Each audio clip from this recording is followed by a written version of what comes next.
to the single phase AC generator.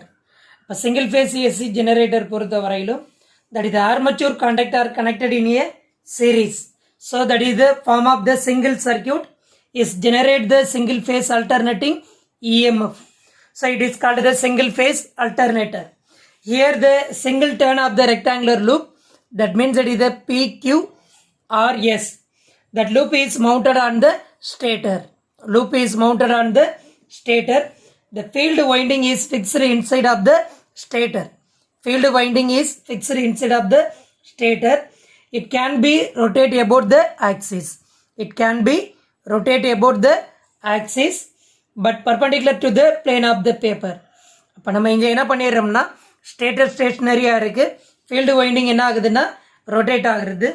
First பொறுத்த வரையிலும் இந்த லூப் PQRSங்கிறது இது ஸ்டேஷ்னரி. அப்போ நமக்கு இது perpendicular to the plane of the paper. Field winding மட்டும் it is or excited magnetic field produced around it. இப்போ இதை சுற்றி நமக்கு என்ன ஆகும்னா மேக்னெட்டிக் ஃபீல்டு ப்ரொடியூஸ் ஆகும். It is rotating in a clockwise direction by the some external means. அப்போ PQRSங்கிற காயிலுக்கு வந்து பர்பண்டிகுலராக இருக்குது. இந்த பர்பண்டிகுலர் காயிலுக்கு இடையில என்ன ஆகும்னா ஃபீல்டு வைண்டிங் ரொட்டேட் ஆகிட்டு இருக்கும். ஃபஸ்ட்டு நமக்கு இனிஷியல் பொசிஷன் பொறுத்த வரையில் என்னென்னு சொல்லிடுறோம்னா தட் இஸ் PQRS, இட் இது perpendicular to the magnetic field. அப்போ ஃபஸ்ட்டு பொறுத்த வரையிலும் காயில் பொறுத்த வரையிலும் அட் எ இன்ஸ்டன்ட் டைம் வந்து direction of the loop பொறுத்த வரையிலும் it is perpendicular to the plane of the loop. அப்போ மேக்னெட்டிக் ஃபீல்டை பொறுத்த வரையிலும் எப்படி இருக்குன்னா perpendicular to the plane of the loop. At that time now the induced EMF is 0. இப்போ now the graph drawn between the EMF and time angle omega t. அப்போ omega tங்கிறது நம்ம என்னன்னு எடுத்துக்கிறோம்னா that is the 0. இப்போ 0ன்னு substitute பண்ணிங்கன்னா already we know the equation that is the induced EMF equation C equal to Cm sin omega t. Because that is the orientation of the coil வந்து that alternating induced EMF equation C equal to Cm sin omega t. So here the sin 0 is the 0 means that means it is the C equal to 0. At the time the EMF is 0. That means it is a 0. So after that the field magnet it is rotating through the 90 degree. That time field magnet becomes the parallel to the PQRS coil. இப்போ இதை 90 degree rotate பண்ணிங்கன்னா it is parallel to the PQRS. அப்போ that omega tங்கிறது நம்ம என்னன்னு சொல்லலாம்னா by 2. That means it is a 90 degree. So that time the EMF is PQ and RS. இது already நம்ம orientation of the காயிலில் சொல்லியாச்சு. It is PQ and RS. That means EMF reach the maximum value. அப்போ இதை நம்ம என்னன்னு சொல்லலாம்னா using the Fleming right hand ரூலில் வந்து டைரக்ஷன் ஆஃப் த கரண்ட் கண்டுபிடிச்சிடலாம். That direction of the induced EMF means it is reach the maximum value. So that means it is the maximum induced EMF.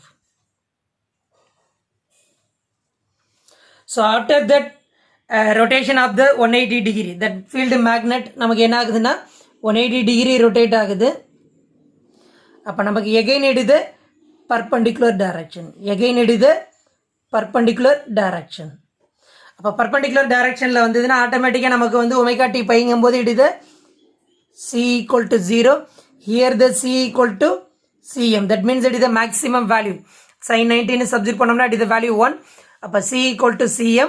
So that time EMF get the 0. அப்போ again பர்பண்டிகுலராக இருக்கிறதுனால EMF என்ன ஆயிருதுன்னா it is the 0.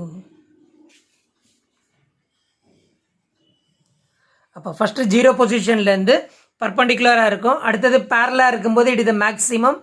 After பர்பண்டிகுலராக வரும்போது it is the 0. again further ரொட்டேஷனில் நம்ம என்னென்னு சொல்கிறோம்னா it is the parallel to. அப்போ எகெயின் மேக்னெட்டிக் ஃபீல்டை பொறுத்த வரையிலும் parallel to the plane of the loop. So that time the EMF substitute பண்ணும்போது omega t equal to 270 degree.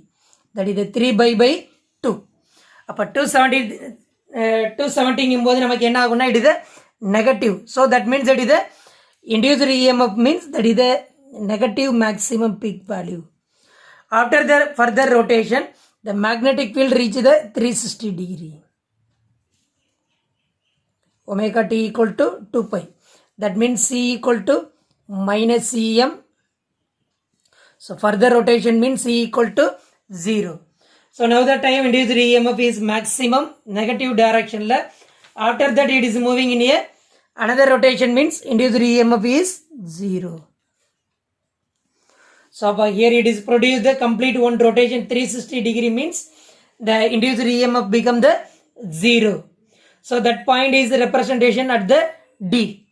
அப்போ நம்ம என்னன்னு சொல்லலாம்னா A, B, C, Dன்னு எடுத்துக்கலாம். அப்போ that is the maximum peak value, another 0, maximum negative peak value, after that it is the 0. So that is the maximum peak value, already we know the Cm. That means that is the negative maximum peak value means that is the minus Cm. Already discussed about the orientation of the coil. சொன்ன அதே format தான் நம்ம என்ன பண்ணுறோம்னா இங்கே single phase AC அல்டர்னேட்டரில் சொல்கிறோம். அப்போ ஒரு கம்ப்ளீட் ஒன் ரொட்டேஷன் நமக்கு magnetic field in a plane of the காயிலில் மூவ் ஆகும்போது நமக்கு என்ன ஆகுதுன்னா induced EMF in a PQRS finish the one cycle. அப்போ காயிலில் நமக்கு என்ன ஆகுதுன்னா இண்டியூஸ்டு இஎம்எஃப் வந்து ஒரு சைக்கிள் வந்து ஃபினிஷ் ஆகும். So that is called the single phase alternator. இதே இது பாலிஃபேஸ் ஏசி ஜெனரேட்டர் பொறுத்த வரையிலும் இப்போ மோர் தென் ஒன் காயில் இன் த ஆர்மச்சூர் கோர். அப்போ each coil produce the alternating EMF. இப்போ எத்தனை காயில் நம்ம யூஸ் பண்ணுறோமோ அத்தனை அல்டர்னேட்டிங் இஎம்எஃப் ப்ரொடியூஸ் ஆகும். More than one EMF is produced then the alternator is called the polyphase AC generator.